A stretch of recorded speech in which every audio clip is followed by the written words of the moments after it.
अब देखो ये दोनों चीजें आपस में रिलेटेड है। कैसे? फिनाइल एलेनिन एक असेंशियल अमीनो एसिड है। फिनाइल एलेनिन कन्वर्ट होता है टायरोसिन में और इसका इस्तेमाल करके हम ये सारी चीजें बनाते हैं। हमारी बॉडी के अंदर इसका डेवलपमेंट होगा, एक्यूमुलेशन होगा। Hello everyone, welcome back to the pharmacy India plus. आज की इस क्लास के अंदर उसी चैप्टर को हम लोग कंटिन्यू करने वाले हैं जो हमारा चल रहा है अमीनो एसिड मेटाबॉलिज्म, जिसका एक पार्ट ऑलरेडी हम लोग डिस्कस कर चुके हैं, जिसमें हमने जो भी मेन रिएक्शंस होती हैं अमीनो एसिड के मेटाबॉलिज्म की वो सारी देख ली हैं, जैसे कि ट्रांस अमीनेशन, डी कार्बोक्सिलेशन, ये सारी चीज़ें हम लोग ऑलरेडी डिस्कस कर चुके हैं। आज की इस क्लास में हम लोग जो जो चीज़ें करने वाले हैं वो मैं एक बार बता देती हूँ। सबसे पहले हमको करना है catabolism of phenyl alanine and tyrosine और उनके मेटाबॉलिक डिसऑर्डर्स। ये मेन चीज़ हमको आज इस क्लास के अंदर डिस्कस करनी है। तो स्टार्ट करते हैं और देखते हैं कि फिनाइल एलेनिन एंड टायरोसिन का कैटाबॉलिज्म होता कैसे है। देखिए, कैटाबॉलिज्म का मतलब होता है टूटना, कट मीन्स टूटना। अगर फिनाइल एलेनिन टूट कर किसी और प्रोडक्ट में या कंपाउंड में कन्वर्ट हो जाए, उसी को ही हम कैटाबॉलिज्म ऑफ फिनाइल एलेनिन कहेंगे। अब देखो ये दोनों चीज़ें आपस में रिलेटेड हैं। कैसे? फिनाइल एलेनिन एक असेंशियल अमीनो एसिड है, आपको पता भी होगा। फिनाइल एलेनिन एक असेंशियल अमीनो एसिड है, असेंशियल अमीनो एसिड है। और अगर आपने लास्ट सेशन ज्वाइन किया था तो आपको ये भी पता होगा, असेंशियल अमीनो एसिड का इस्तेमाल करके ही हम नॉन असेंशियल अमीनो एसिड बनाते हैं।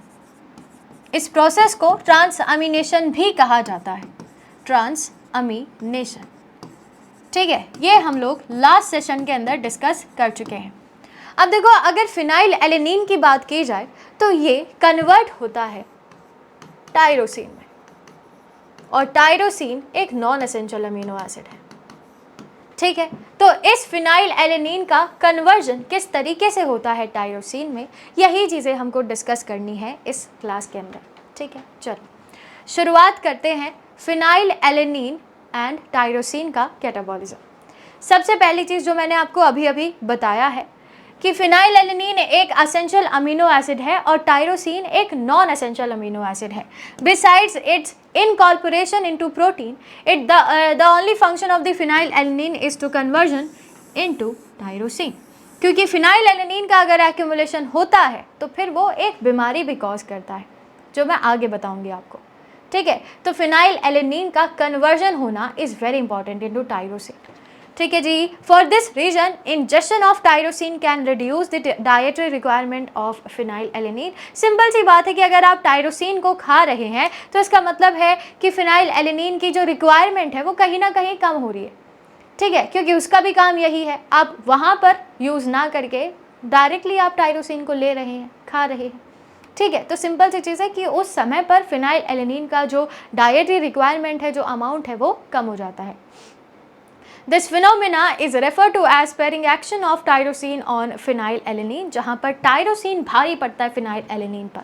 ठीक है, क्योंकि आप इसको इग्नोर करके उसको डायरेक्टली इंजेक्शन कर लेते हो। ठीक है, चलिए, the predominant metabolism of phenyl alanine occurs through tyrosine, तो वही चीज़ हमको डिस्कस करनी है। Tyrosine is incorporated into protein and is involve in the synthesis of variety of biological organic compounds. ठीक है, जैसे कि epinephrine, norepinephrine, dopamine, thyroid hormone, melanin, ये सब क्या है? क्या है? ये सब हार्मोन्स है, कुछ न्यूरोट्रांसमीटर्स है। ठीक है, तो जो टायरोसिन है इसका इस्तेमाल तो बहुत ज़्यादा है। न्यूरोट्रांसमीटर्स, हार्मोन्स, इन सारी चीज़ों को बनाने के लिए टायरोसिन इज़ वेरी इंपॉर्टेंट, तो इसका फॉर्मेशन होना भी उतना ही ज़रूरी है। During the course of degradation phenylalanine and tyrosine are converted to metabolites which can serve as precursors for the synthesis of glucose and fat. ठीक है, तो ग्लूकोज एंड फैट्स का भी फॉर्मेशन हम इनकी हेल्प से कर सकते हैं जब डिग्रेडेशन हो रहा होगा उस समय पे। Hence these amino acids are both glucogenic and ketogenic। ये इंपॉर्टेंट है, फिनाइल एलेनिन और ये टायरोसिन दोनों प्रकार के अमीनो एसिड्स हैं, ग्लूकोजेनिक भी और कीटोजेनिक भी। तो ये यहाँ मैं लिख दे रही हूँ, phenyl alanine and tyrosine are both glucogenic and ketogenic amino acid. अगर अभी तक तुमको इसका मतलब नहीं पता है तो पता होना चाहिए।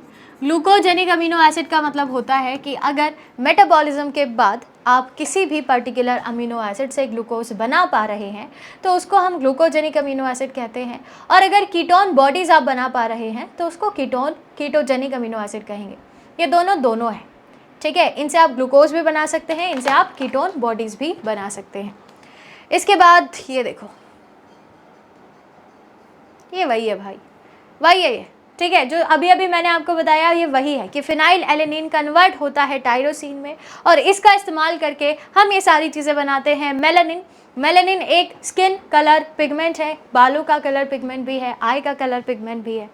डोपामिन जो कि एक न्यूरोट्रांसमीटर है, सीएनएस में काफ़ी इंपॉर्टेंट इसका रोल है। Norepinephrine and epinephrine, catecholamines, adrenal medulla इनको रिलीज करता है, और थायरोक्सिन यानी T3 थायराइड ग्लैंड से ये रिलीज होते हैं। इन सभी के फॉर्मेशन के लिए इज़ वेरी इंपॉर्टेंट टायरोसिन, ठीक है।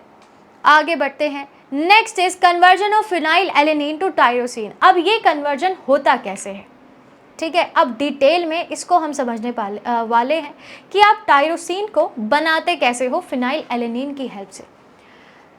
देखिए, अगर नॉर्मल सर्कमस्टेंसेस है, यानी सारी कंडीशंस एकदम ठीक है, सब कुछ नॉर्मली है, तो जो डिग्रेडेशन है फिनाइल एलेनिन का वो टायरोसिन के थ्रू ही किया जाता है। फिनाइल एलेनिन को सबसे पहले हाइड्रोक्सिलेटेड किया जाएगा एट पैरा पोजिशन, ठीक है। तो एक एक पॉइंट को ध्यान से समझते हुए चलेगा। सबसे पहले हम फिनाइल एलेनिन को हाइड्रोक्सिलेट करते हैं at P. What is P? P is para, ठीक है। किसकी हेल्प से? By phenyl alanine hydroxylase. It is a very very very important enzyme. अगर आपको फिनाइल एलेनिन को मेटाबोलाइज करना है तो उसके लिए जो की रेगुलेटरी एंजाइम चाहिए that is phenyl alanine hydroxylase. इसकी डेफिशिएंसी से बीमारी भी होती है जो आप आगे पढ़ोगे अभी, टू प्रोड्यूस टायरोसिन। इसके बाद this is an irreversible reaction and requires the participation of a specific coenzyme biopterin, ठीक है। इसकी रिक्वायरमेंट यहाँ पर होगी।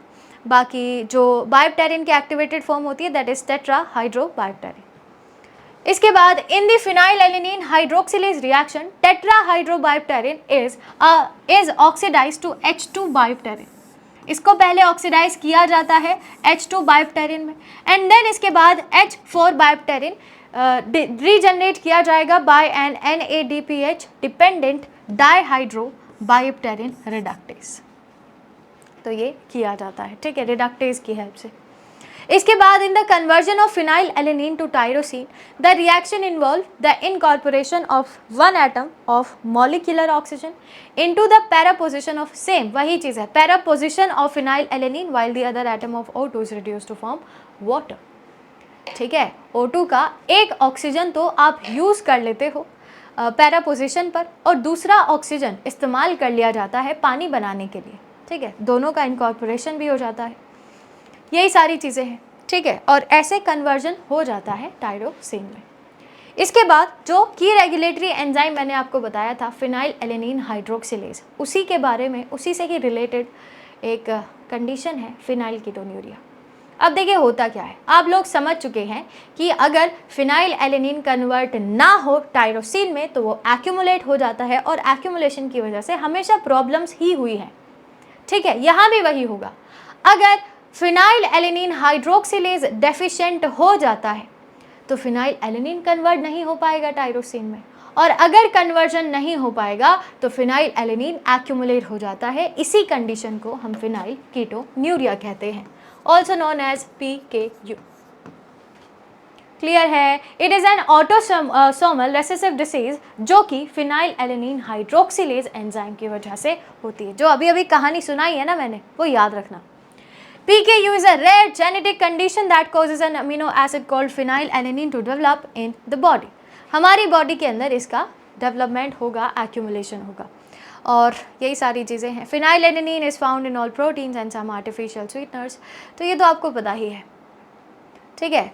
ये जो एंजाइम है ये बहुत ही इंपॉर्टेंट है, जो कि फिनाइल एलेनिन को टायरोसिन में कन्वर्ट करने के लिए चाहिए। लेकिन अगर ऐसी जीन में डिफेक्ट हो जाएगा जो कि फिनाइल एलेनिन हाइड्रोक्सिलेज बना रही होगी, तो आप ये एंजाइम नहीं बना पाओगे और ना ही फिर कन्वर्जन कर पाओगे। ध्यान से सुनना, सबसे पहले जीन अफेक्ट होती है, इसीलिए ये एक जेनेटिक कंडीशन है, ठीक है।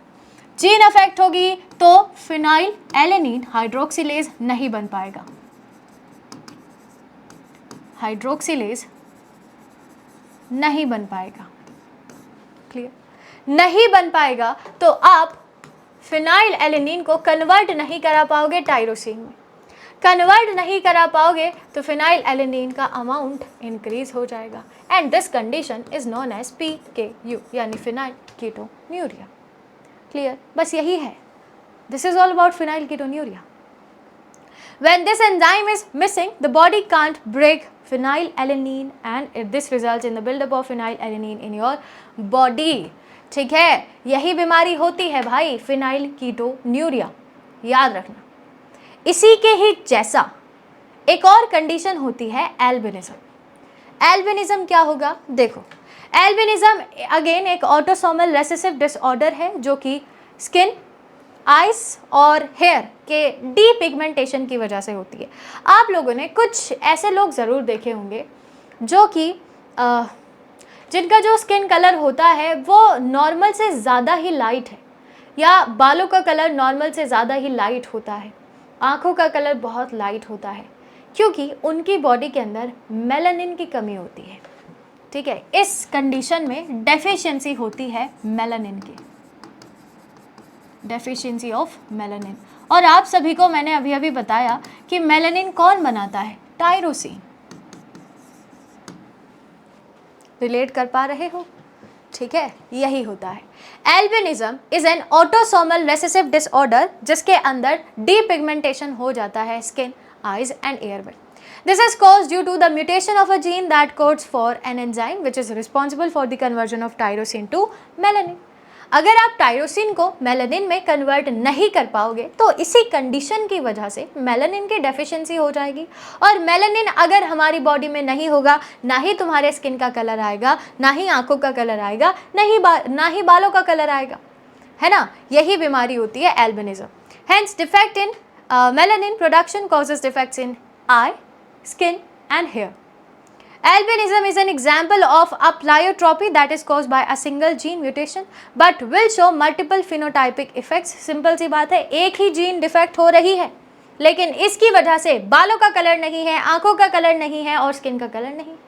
तो ऐसी कंडीशन को या ऐसे सिचुएशन को प्लायोट्रोपिक जीन कहा जाता है, जहां एक जीन मल्टीपल फिनोटाइपिक इफेक्ट्स के लिए रिस्पॉन्सिबल होता है, ठीक है। चलिए, इसके बाद एक और मेटाबॉलिक बीमारी है एल्केप्टोन्यूरिया, ये एक और है फिर, ठीक है। तो ये 4 बीमारियां हैं जो इन्हीं से रिलेटेड है।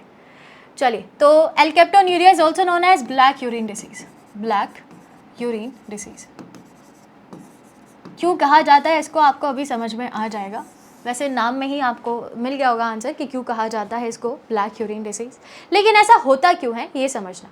एल्केप्टोन्यूरिया अगेन एक जेनेटिक मेटाबॉलिक डिसऑर्डर है जिसके अंदर हमारी बॉडी में टायरोसिन और फिनाइल एलेनिन को ब्रेक डाउन नहीं किया जाता है। तो इनका अगर मेटाबॉलिज्म नहीं होगा, ये हमारी बॉडी के अंदर इकट्ठा हो जाते हैं, और इन अमीनो एसिड को हम होमोजेंटिसिक एसिड भी कहते हैं, ठीक है। चलिए, this metabolic disorder results in the collection of homogentisic acid.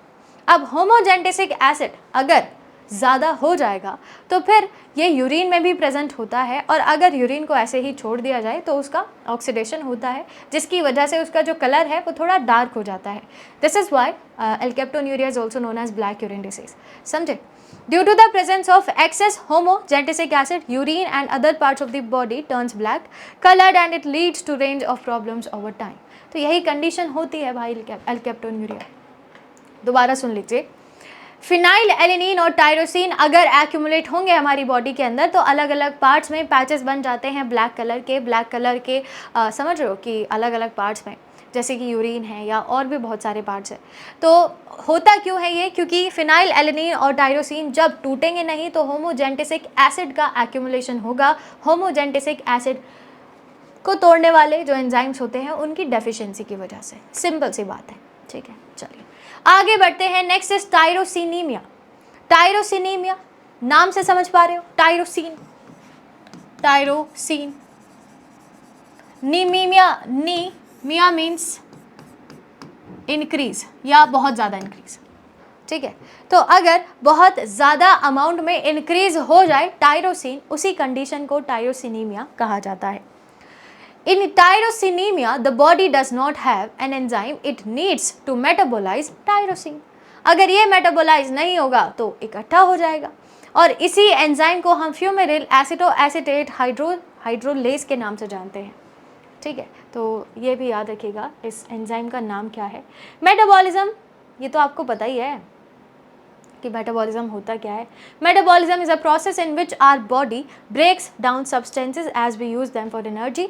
और इस केस के अंदर टायरोसिन के साथ ऐसा हो रहा होगा। जब हम टायरोसिन को नहीं तोड़ पाते हैं तो वो हमारी बॉडी में इकट्ठा हो जाएगा। क्लियर।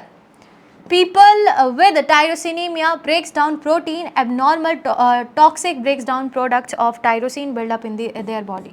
ठीक है, यही चीज़ मैंने आपको अभी अभी बताई है कि सिचुएशन में टायरोसिन का अमाउंट बहुत ज़्यादा इंक्रीज़ हो जाता है।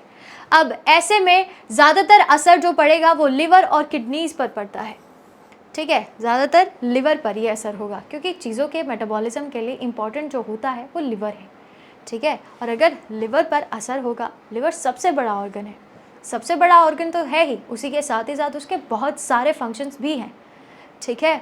This is because the liver is normally the primary place tyrosine is metabolised. अभी यही बताया मैंने, क्योंकि लिवर ही वो मेन ऑर्गन है भाई जहाँ पर मेटाबॉलिज्म हो रहा है ना। तो ये सारी कंडीशंस होती हैं। This is all about today's session. I hope आपको सारी चीज़ें क्लियर हो गई हैं। जहाँ तक मुझे लग रहा है कि मैंने आपको सारे के सारे जो कंडीशंस हैं टायरोसिन और फिनाइल एलेनिन के वो सब करा दिए हैं और जो भी इम्पॉर्टेंट थे आपके एग्ज़ाम के पॉइंट ऑफ व्यू से वो सब कुछ हमने कर लिया है। क्योंकि एग्ज़ाम्स में डायरेक्ट पूछा जाता है डिफाइन फिनाइल कीटोन्यूरिया, डिफाइन एल्केप्टोन्यूरिया, है ना, डिफाइन टायरोसिनीमिया। तो ये कंडीशंस डायरेक्ट पूछी जाती हैं, तो इसको आपको अच्छे से एक बार कर लेना है। कुछ है नहीं, इन्हीं के नाम में सब कुछ छुपा हुआ होता है। क्लियर। आपको बस जीन्स पता होनी चाहिए जो अफेक्ट कर रही होंगी, जिस पर असर हो रहा होगा, किस एंजाइम की डेफिशिएंसी हो रही है और किसका एक्यूमुलेशन हो रहा है। बस ये 2-3 चीज़ें हैं जो आपको हर एक बीमारी के बारे में पता होनी चाहिए। अब इसके आगे का जो पार्ट है वो हम नेक्स्ट क्लास के अंदर डिस्कस करेंगे, उसमें पूरा चैप्टर ही आपका पूरा कंप्लीट हो जाएगा। तो मिलते हैं अगली क्लास में, तब तक के लिए stay tuned with pharmacy India plus. Thank you.